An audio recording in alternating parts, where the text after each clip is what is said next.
La selva se extendía ante ellos como un abismo oscuro y misterioso. 3 amigos universitarios, Daniel, Elena y Carlos, habían decidido escapar de la rutina urbana para pasar una semana en la naturaleza. Con sus mochilas cargadas de provisiones, se adentraron en la espesura con la emoción de exploradores modernos y citadinos con sed de aventura. El sol se ocultaba tras la copa de los árboles y el aire se percibía cargado de oxígeno puro. Los sonidos de la civilización quedaban atrás, reemplazados por el susurro del viento y el crujir de las hojas bajo sus botas. Daniel, el más osado del grupo, machete en mano, lideraba la expedición. Elena, quien era fotógrafa, capturaba cada detalle con su cámara, mientras Carlos, quien presumía de ser un cazador, vigilaba los alrededores con un viejo traste que él llamaba el rifle. Al tercer día, después de haber deambulado por la orilla de los ríos y quebradas, pescando con cierto éxito, encontraron una choza abandonada en el medio de la nada, o donde no debería de haber nada. Parecía surgir de la tierra misma, cubierta de musgo y enredaderas, con muchas décadas encima. El aire dentro olía a humedad, desolación y abandono. ¿Qué opinan?, preguntó Daniel mirando a sus amigos con una sonrisa nerviosa.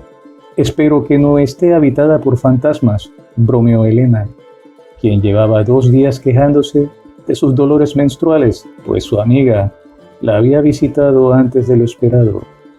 Carlos, más pragmático, tan solo asintió. Podríamos pasar la noche aquí. No parece que alguien haya estado en este lugar en años. La choza era pequeña, sin ventanas.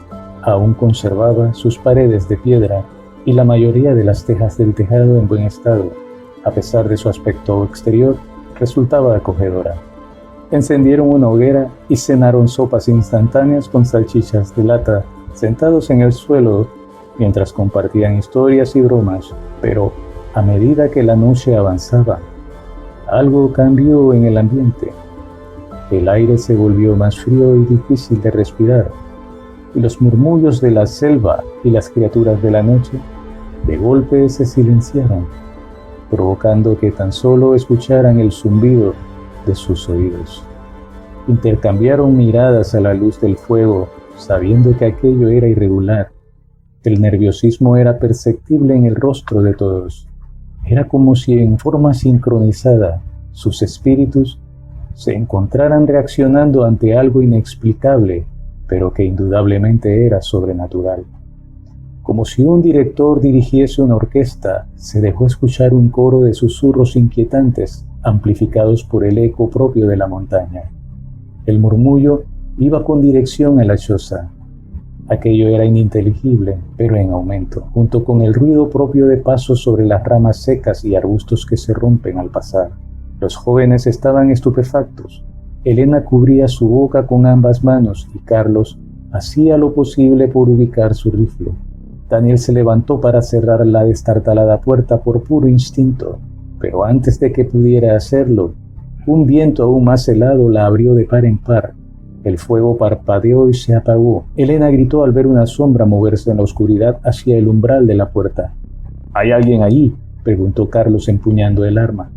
Una risa siniestra resonó en la choza, seguida por una sinfonía de varias carcajadas más.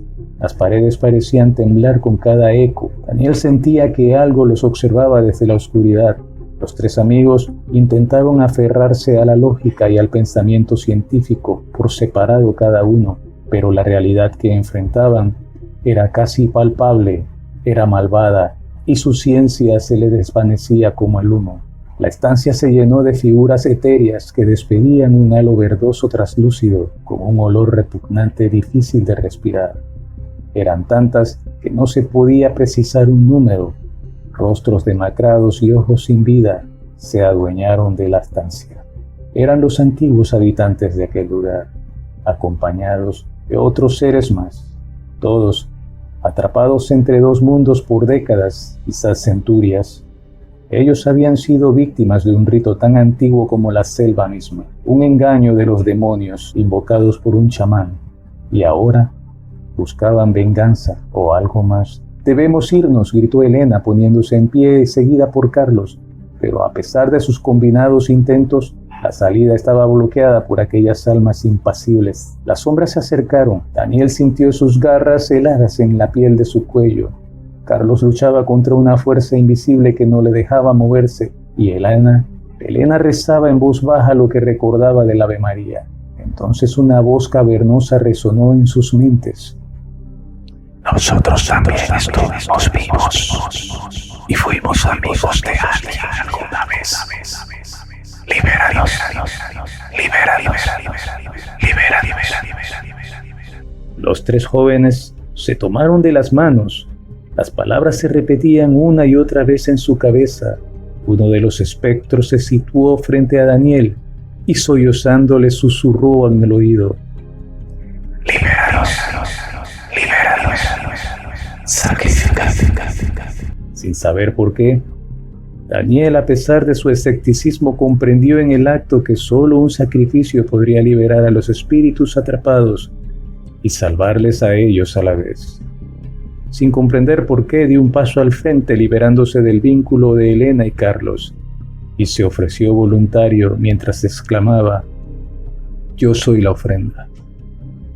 Las sombras lo envolvieron y su cuerpo se desvaneció ante la mirada y gritos de sus amigos. La choza tembló y se iluminó por la luz de la hoguera que súbitamente cobró vida. Los espectros se desvanecieron lentamente, cada uno en diferentes esquinas de la estancia de aquella choza, donde en su momento quizás la muerte les había sorprendido. Amaneció.